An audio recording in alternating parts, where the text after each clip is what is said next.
श्री सीताराम।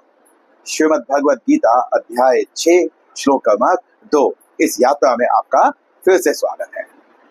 यहाँ पर भगवान कह रहे हैं यम संन्यासम इति राहु योगम तम विधि पांडव न ह्य संन्यस्त संकल्पो योगी भवति कश्चन।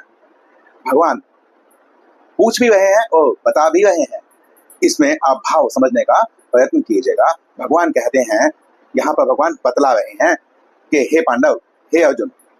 अब पांडव शब्द क्यों कहा गया? क्योंकि पांडु जो थे वह राजा थे हस्तिनापुर के, परंतु वह अपने राज्य को छोड़कर वानप्रस्थ हो गए थे, तो उन्होंने एक संकल्प का यहाँ पर त्याग किया था। तो यह याद दिलाने के लिए भगवान ने अर्जुन को पांडव कहा।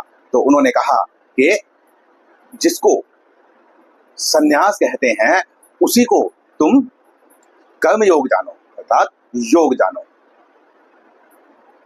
न ही अर्थात न नहीं और ही निश्चय ही के अर्थ में आया है असन्न्यस्त संकल्प। यहाँ जो आपको ह्य के बाद संकल्प दिखाई दे रहा है, यकार के बाद सकार है, परंतु यह जो यकार है यहाँ पर एक संधि हुई है, जिसे हम इको यणचि कहते हैं। उस संधि की वजह से यहाँ पर आपको यकार दिखाई दे रहा है। इससे पहले संधि से पूर्व यहाँ पर इकार था, तो वह ही और असन्न्यस्त था। इसको जोड़कर जो हम संधि करते हैं तो यकार आ जाता है। तो निश्चय ही जिसने असन्न्यस्त, वह असन्यासी है। संकल्प जिसने संकल्प का त्याग नहीं किया है, जो संकल्प को पकड़ के बैठा है, वह सन्यासी नहीं है। तो फिर वह योगी किस प्रकार हो सकता है?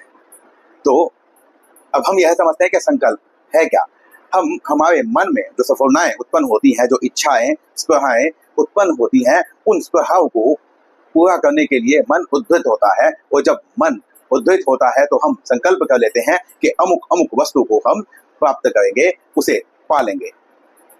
यह संकल्प जो होता है यह अच्छा भी हो सकता है और बुरा भी हो सकता है। बुरे संकल्प का तो कोई प्रश्न ही नहीं उठता है कि आपको करना चाहिए, क्योंकि आप धर्म की शिक्षा ग्रहण कर रहे हैं और धर्म आपके अंदर से सभी अवगुणों को, सभी विकारों को दूर करने का कार्य करता है। अब यहाँ पर अच्छा संकल्प क्या है? मान लीजिए कि आप यह संकल्प करते हैं कि आप अयोध्या में भगवान श्री राम के हर वर्ष दर्शन करने के लिए 11 साल तक लगातार जाएंगे। तो क्या इस संकल्प में कोई बुराई नजर आती है? परंतु क्या आप जानते हैं कि आप 11 साल तक जीवित रहेंगे?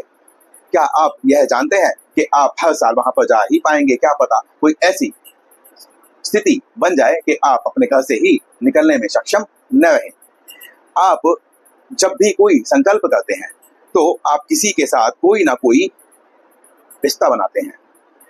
वह रिश्ता या तो प्यार का हो सकता है, प्रेम का हो सकता है, या वह रिश्ता द्वेष का हो सकता है। जबकि योगी जो होता है उसे राग और द्वेष दोनों का ही त्याग करना होता है। तो बिना राग और द्वेष का त्याग किए कोई भी योगी किस प्रकार बन सकता है? कोई वस्तु यदि प्रिय लगती है तो हम उसे पाने का प्रयास करते हैं, उसके संग में रहने का प्रयास करते हैं। और यदि कोई वस्तु अप्रिय लगती है तो हम उससे दूर होने का प्रयास करते हैं। संकल्प करने से हानि क्या है? जब हम कोई संकल्प करते हैं और उस संकल्प में कोई बाधा उत्पन्न होती है तो फिर क्रोध उत्पन्न होता है। और यह जो क्रोध है यही तो सभी विकारों की जड़ है, यही तो पतन का आने वाला है। जो क्रोध होता है वह बुद्धि को, विवेक को खा जाता है। फिर पता ही नहीं चलता कि क्या करणीय है और क्या अकरणीय है। इसलिए भगवान यहाँ पर यह बतला रहे हैं कि संकल्प हमें नहीं करना चाहिए। आप अपने आसपास जितने भी लोगों को देखते हैं उनमें बस यही देखने का प्रयास करें कि वह कितना संकल्प करते हैं, और जब वह संकल्प पूर्ण नहीं होता है तो वह कितनी अशांति को प्राप्त करते हैं। आप यह क्रिया अपने अंदर भी कर सकते हैं। योगी जो होता है वह यह जानता है कि संसार में क्रियाएं हो रही हैं। यह जो क्रियाएं हैं यह प्रारब्ध और स्वभाव के अनुसार होती है। प्रारब्ध में जो आपके साथ घटित होना है वह घटित होकर ही रहेगा, उसे टाला नहीं जा सकता। और जो आपका स्वभाव है उससे भी आप कभी टल नहीं सकते हैं, क्योंकि वह पिछले जन्म के संस्कारों से ही बनकर आपको स्वभाव मिला होता है। उस स्वभाव से टलने के लिए आपको बहुत अधिक तपस्या करनी पड़ती है, तब ही ऐसा हो पाता है। तो योगी यह जानता है कि यह जो क्रियाएं आसपास हो रही हैं, यह मैं नहीं कर रहा हूं, मेरी कोई सत्ता ही नहीं है, यह सब कुछ अपने आप ही हो रहा है। यदि कोई कुछ कर रहा होता तो किसी के मृत्यु को प्राप्त हो जाने के पश्चात, अर्थात अगर नास्तिक कहें कि पुनर्जन्म नहीं होता और इस जन्म से मुक्ति पाने के पश्चात फिर वह जो घटनाएं, वह जो क्रियाएं पहले हो रही थी, क्या वो होनी बंद हो गई? ऐसा नहीं है। अब इसका स्थान किसी और व्यक्ति ने ले लिया है, अर्थात किसी और व्यक्ति के अंदर अहम ने प्रवेश कर लिया है और वह यह मान रहा है कि यह सब क्रियाएं मैं कर रहा हूं। तो वह योगी तो नहीं हो सकता है। इसलिए हमें संकल्पों का त्याग करना चाहिए, हमें कोई संकल्प करना ही नहीं चाहिए। इस श्लोक में इतना ही। मिलते हैं अगले श्लोक में, अगले वीडियो में। श्री सीताराम।